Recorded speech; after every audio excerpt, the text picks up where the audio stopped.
Sabemos como é todo início de projeto. A equipe se reúne para debater ideias e chegar a uma conclusão. Este início é sempre maravilhoso. Ninguém diverte, todo mundo ri e se diverte, trocam ideias e dividem as tarefas. Mas, quando começamos a produzir ou a codificar parte do projeto, temos a tendência a trabalhar de forma individual. E isto pode causar mal-estar entre as pessoas e também atrasar a continuidade do projeto. Bom, para evitar conflitos como esse em projetos que eu trabalho, eu precisei refatorar a minha vida. E por isso que o meu vídeo de hoje vai ser sobre dicas que eu usei para refatorar o projeto e refatorar a minha vida. E eu tenho certeza que essas dicas vão melhorar muito o convívio com vocês na sua equipe. Logo que eu entrei no programa, eu programava dessa forma. Bem procedural mesmo, já que eu era acostumada a programar em projetos relacionados à robótica e internet das coisas. E ao longo do tempo, eu fui percebendo que essa forma de trabalhar não estava dando certo, nem para mim e nem para as pessoas que estavam trabalhando comigo. Porque, como vocês podem perceber, eu não dividia as classes de forma correta, não dividia o código de forma correta, e muito menos me preocupava com a escolha dos nomes das classes. Assim, né? Quando as pessoas pegassem um projeto e sem eu estar perto, elas conseguiriam entender o que está no projeto, o que está codificado. Eu tinha muito essa dificuldade. Mas aí eu tive que passar por esse processo, estou tendo que passar por esse processo de refatoração. E uma das frases que me marcou bastante é essa frase do Marty Fowler, que fala que, lembre-se, códigos são escritos primeiramente por humanos. Computadores vêm em segundo lugar. Então, essa frase me marcou muito, porque eu percebi que eu estava escrevendo código para computador e não para humanos. E eu trabalho com humanos, nós trabalhamos com humanos, não trabalhamos com robôs ou computador. E hoje eu vou mostrar para vocês 5 métodos que eu usei, em formas de dicas, que vão ajudar vocês a refatorar e a entender a importância dessa mudança de mindset. Né? Porque a refatoração ela não é só para você escrever um código limpo e bonito. É também para você colocar na sua essência como pessoa, de você entender que a sua forma de falar, como que você trabalha em equipe, importa, né, para que o processo do trabalho seja um processo leve, seja um processo construtivo, e não um processo, como vocês viram no início desse vídeo, né, um processo que gere conflitos ou que gere mal-estar na equipe ou entre as pessoas. Bom, então vamos iniciar. Eu vou começar falando do extrair método, que é um método que ele trabalha da seguinte forma. Ele é quando você tem partes similares do código que podem ser agrupadas. Geralmente quando o código está duplicado, ou seja, quando você precisa fazer Ctrl+C e Ctrl+V muitas vezes, tenha certeza que você vai precisar refatorar o seu código, porque se você estiver fazendo isso muitas vezes é porque seu código não está intuitivo o suficiente. E aí a principal motivação para esse tipo de refatoração é eliminar métodos muito grandes. Então, por quê? Quando você faz código muito grande, você precisa comentar para que as pessoas consigam entender cada parte do código. Então, para evitar esse código muito grande e esse tanto de comentários de tantos desnecessários, foi criado esse método para que você consiga deixar o seu código mais objetivo. E para mim, como que eu utilizei isso no meu projeto? Eu peguei essa função nextIntro, que estava toda na GameScene, assim, todos os meus métodos estavam na GameScene. E o que eu fiz? Eu criei uma classe que agora ela serve como uma ligação entre o controller e o model, né, essa view model, e dentro dessa classe que só trata SKIntro Label, que só trata da introdução da primeira parte do meu projeto, eu construí uma nova forma de eu usar esse nextIntro. Então, como vocês podem ver aqui, além de eu ter usado outros métodos que vocês vão ver que esse exemplo vai aparecer em outros métodos que eu estou apresentando para vocês, eu escrevi a função de uma forma diferente. Ela agora está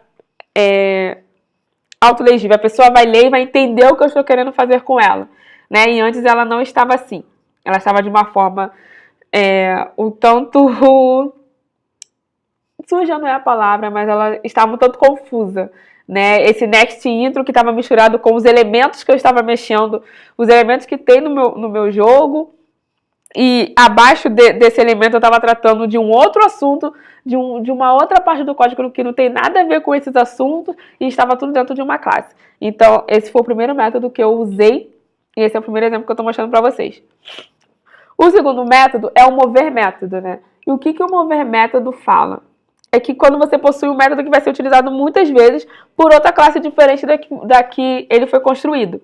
Então, esse next aqui, de propósito eu mudei o nome dele para next, só para next, tirei o next intro, porque eu percebi que eu ia usar muito uma função next no meu jogo.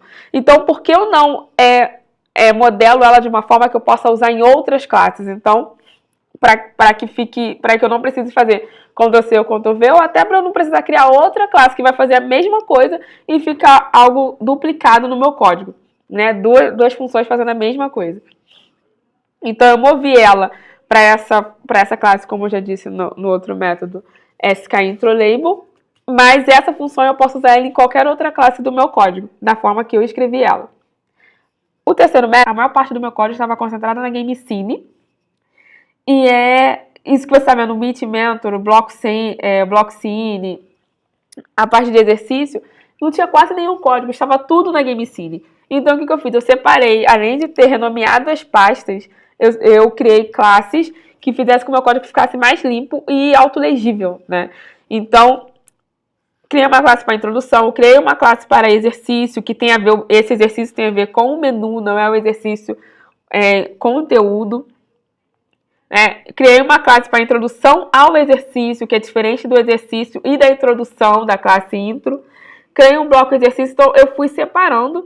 E como vocês podem ver, até dando spoiler de um método que eu vou falar também, eu fechei a forma que eu estou renomeando, que eu estou nomeando as minhas classes em português. Porque antes estava misturado aqui o inglês e o português. Então, isso aí, classe tem muito a ver com isso, né? A gente ouve muito falar, quando a gente está estudando sobre orientação a objeto, lendo e tendo aulas, que cada classe deve ser coesa e ter objetivos bastante claros. Então, se em uma classe você tem mais de um objetivo, você pode ter certeza que tem alguma coisa errada. Você precisa separar esses objetivos. Você não pode ter uma classe realizando toda a ação do seu código. Ela não, porque aí você tem que dividir, né? A frase dividir para conquistar, então você tem que dividir as responsabilidades. Que tem o mesmo, a classe, por exemplo, da introdução.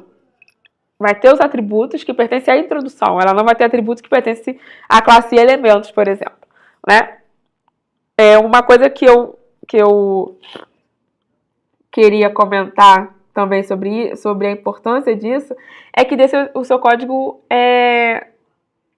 o legível que eu estou dizendo aqui a todo momento é que fica fácil de ler, fica fácil de você entender o que você está querendo mostrar com o seu código, né? É muito difícil você pegar um código de terceiros que estão na sua equipe de trabalho também, né?